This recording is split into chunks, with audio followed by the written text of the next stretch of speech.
like the idea that a voice can just go somewhere uninvited, like a dirty thought in a nice, clean mind.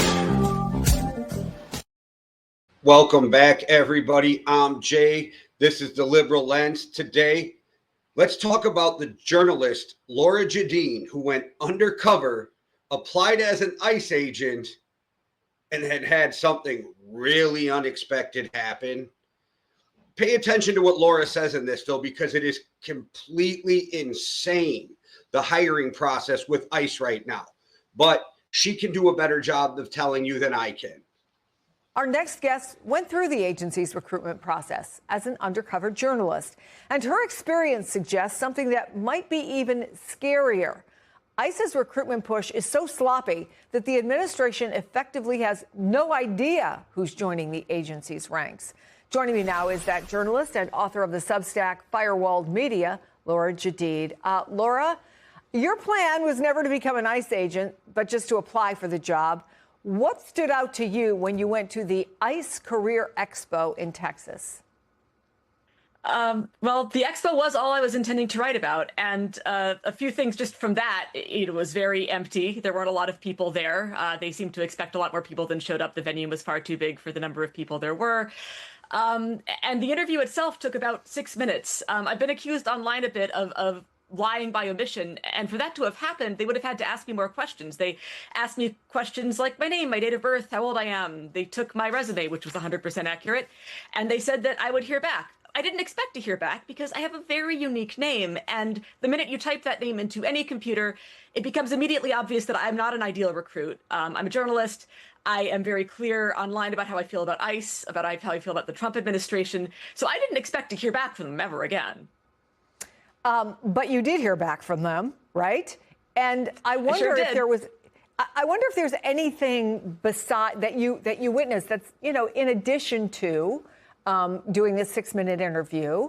I mean, I would think, again, they would look at criminal background. They would look at employment history. They would look at, do you have any history of drug use? I mean, I can think of a lot of things that almost any place you would go to in the federal government or in most private sector jobs would want to know.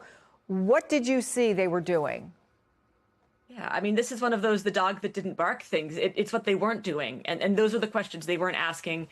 They seemed uninterested in that sort of thing. It really was kind of just that we're going to get you in process. We're going to get your application. We're going to get this demographic data, your basic information. We're going to run it through, and then we'll process it as fast as we can. And they said they were prioritizing law enforcement first, so I might not hear back right away.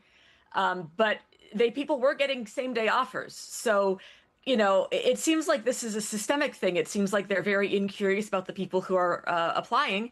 And the people who are applying seemed like a rather incurious bunch as well. I talked to an ICE agent. That was not part of the interview. That was optional for me later if I wanted to just get a feel for the job. And there was no line for that. No, there weren't a lot of people there anyway. There weren't a lot of lines for anything. But nobody seemed particularly interested in doing that. When there was a Q&A, everybody was very curious about the training. But people didn't have a lot of questions about the job. It's just odd. So ultimately, when you heard back from them, what was it? So I missed the initial email because I wasn't expecting it. Again, I expected them to Google me, and they didn't. A few days later, they sent a tentative job offer. And with that tentative job offer, they sent a bunch of paperwork that I would need to fill out for consideration. I would need to accept the tentative job offer. I needed to fill out paperwork saying I'd never been convicted of domestic violence. I needed to fill out paperwork for background check information. I needed to sign an affidavit that I could pass a PT test, all of this stuff. None of which I did because I didn't see it.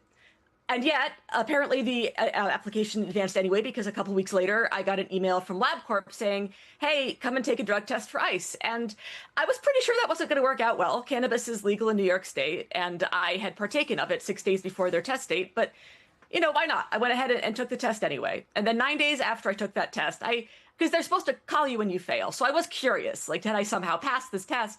So I logged into the ICE hiring portal and was shocked to find that the ICE hiring portal listed me as having a final offer, as having accepted that final offer, and as having a start date of September 30th, which was 3 days before I checked the portal. Okay, so that's different than what DHS says when they posted just now a response to your story on X. And they wrote this, quote, Applicants may receive a tentative selection letter following their initial application and interview that is not a job offer. It just means they are invited to submit information for review. But what you're saying is, even though you ignored it, they were ready to hire you with a start date, whole thing?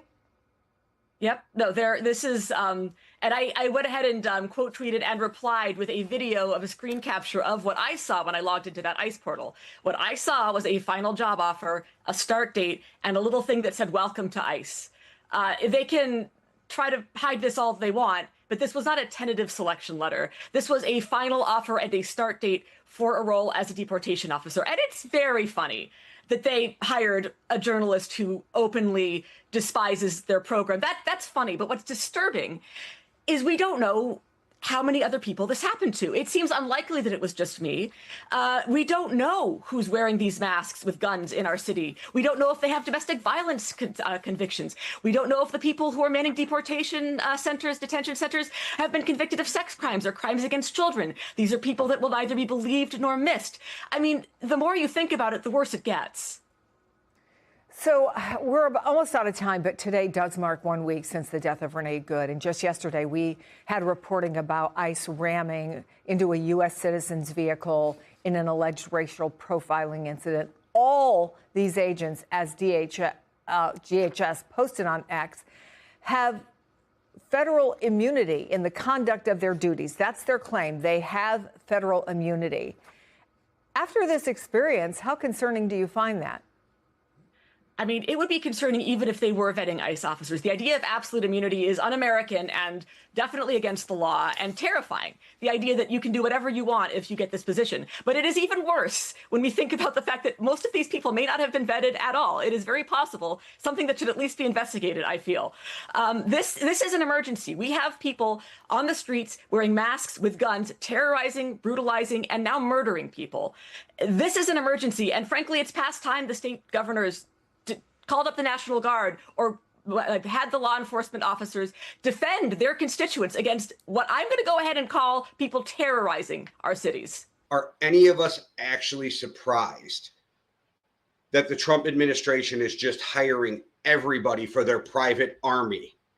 Because that's what ICE is it's Trump's private army that he can use and weaponize against people he doesn't like and people he wants revenge against.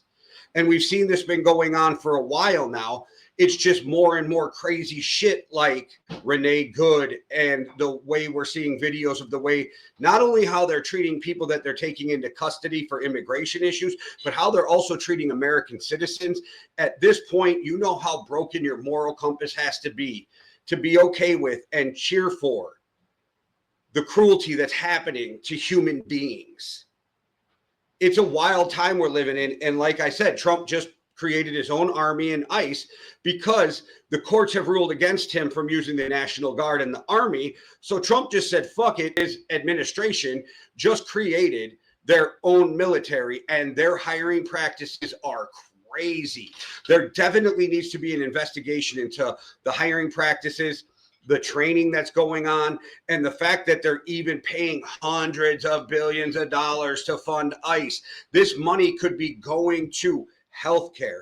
It could be going to infrastructure. It could be going to so many different things to help the American people. But instead, it's going to a regime that has really mirrored the Nazi Party. They are even stealing their quotes and mottos from the Third Reich. It is crazy. And I know people are like, you can't compare them to the Nazis. You obviously didn't pay attention in 9th grade history if that's what you believe. All right, everybody, drop your comments about what you think about ICE's hiring practice, where we go from here, how we keep fighting the good fight. But thank you all for your support. We are crushing it on Facebook. We love you for it. Please go over to YouTube and hit that subscribe. All right, everybody, one world, one love, deuces. Everything's polluted. The environment, the government, the schools, you name it. This radio person is the whole problem. Are we going to allow this guy to be heard by anyone who can turn a dial? You out there? You listening?